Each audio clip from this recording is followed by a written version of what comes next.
am now joined in studio by Patrick Devenish, who is, of course, the chairman of the Tobacco Industry and Marketing Board. Hi, Patrick, and welcome to Morning Rush. Morning. Thank you very much.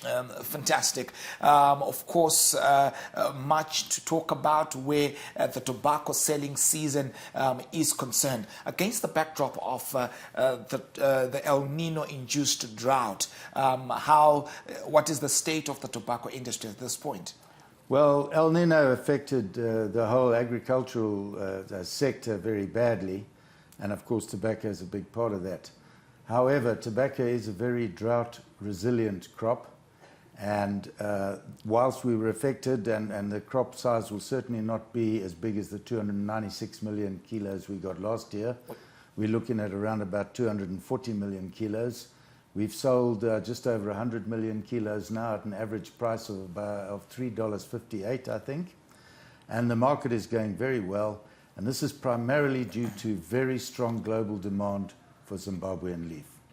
Right, and of course, Zimbabwe is the biggest producer of tobacco on the continent, with prospects, multiple of them, for the sector. What are some of the key challenges that farmers have been reeling from in the past? Of course, the issue of pricing has been one of the key factors, and then also if you can speak to us about how there's been a decentralization in terms of the auction floors across the country. Yeah, well, the pricing is always a problem. No producer of anything is happy with the price. However, the prices were pretty good up until last season, and this season the prices are at least 50 cents up on last year. So I think that's happy news for farmers. Biggest issues facing tobacco growers: cost of production, cost of fertilizer, chemicals, other inputs, equipment spares, etc.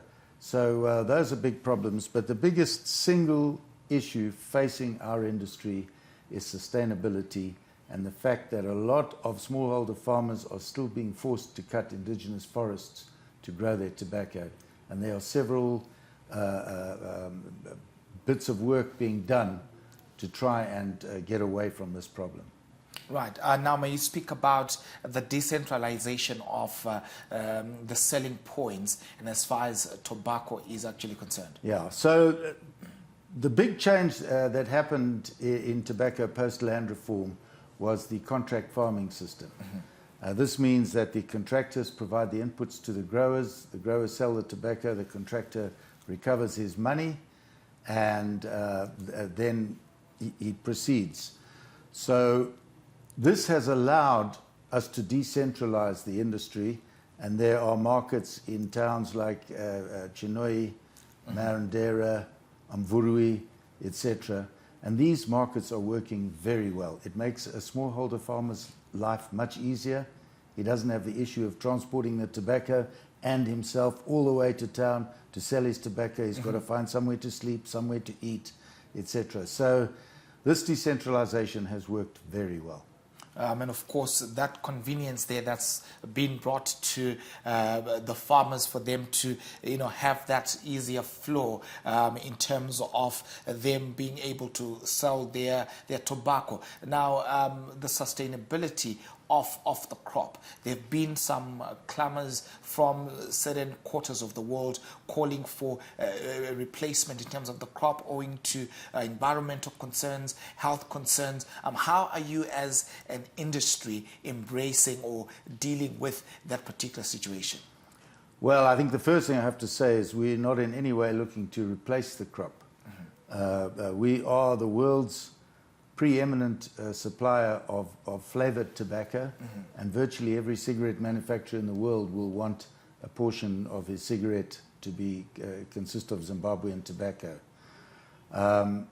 However, what we do want to do is diversify all our farmers, but particularly the smallholder growers, into other crops, and we're looking at things like industrial hemp, some of the beans that are in global demand, and other crops. There's a lot of work being done on giving them other opportunities to produce different crops in addition to tobacco. Right, now let's talk about the World Tobacco Africa conference that is set from the 15th to the 16th of May 2024.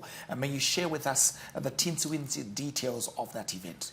Well, first of all, this event is put on by a company called Quartz, who do tobacco shows all around the world. We recently attended a show in Dubai, which was where we went to work and see how they do things so that we could work together properly. But there's never been a show in Africa proper. And we are very proud of the fact that they identified Zimbabwe as the most important market to have a show. These shows are very big. They attract people from all sectors of the industry, from tobacco processing equipment to cigarette manufacturing equipment to all the inputs, the flavorings, the coatings, the cigarette paper, the cigarette packaging, the whole gamut of tobacco industry is represented there, and those people will be here. And I think it's going to be an enormously successful exhibition, which is going to further draw the world's attention to our industry. And who are some of the key speakers that will be speaking at the event? Well, the most important speaker will be our Minister of Agriculture, Dr. Anxious Masuka, and then several other players from both the local industry and the global industry, speaking from all different angles, talking about sustainability, talking about the anti-tobacco lobby, talking about new trends in tobacco, things like vaping, new different flavorings. So there's probably about 20 speakers who are going to be talking throughout the 2 days. Sounds absolutely mouth-watering. Now let's talk about the aspect of value addition. It's been a relevant subject for several years on end to say we seem to be exporting more of raw tobacco out there, and we seem to be playing where there is the less of the value relative to how other economies stand to benefit as and when they process and manufacture that tobacco otherwise. What is your position and stance on that? Thanks. Well, our government has given us a target for a 30%. It's called the Tobacco Transformation Plan, and we want 30% of our tobacco to be value added. And that will be in the form of cigarettes, vaping, and other products. The number of cigarette manufacturers in the country has grown substantially, and the biggest investment is by cut-rate processors who are putting in a 50,000 square meter plant, which is absolutely gigantic. And this will play a big part in transforming our industry. And there are several other players, a lot of them are Chinese, who are coming in to do vaping products and cigarette products targeting various different markets around the world. Are there timelines to these projects? Well, we've been given 2025 as our target. Sadly, I don't think we'll achieve that. But these projects are happening as we speak, and I think it will gain momentum as these guys go into other markets and start selling in these markets.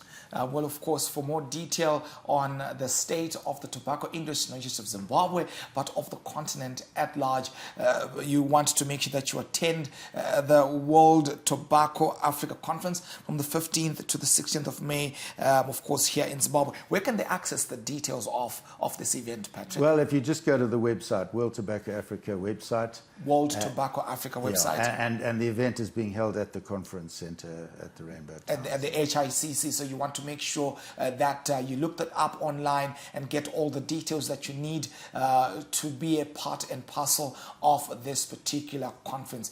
Patrick, thank you for joining us on Morning Rush. Thank you, sir. Konapo, ipapo pa ZTN Prime, DSTV channel 294, the place to be.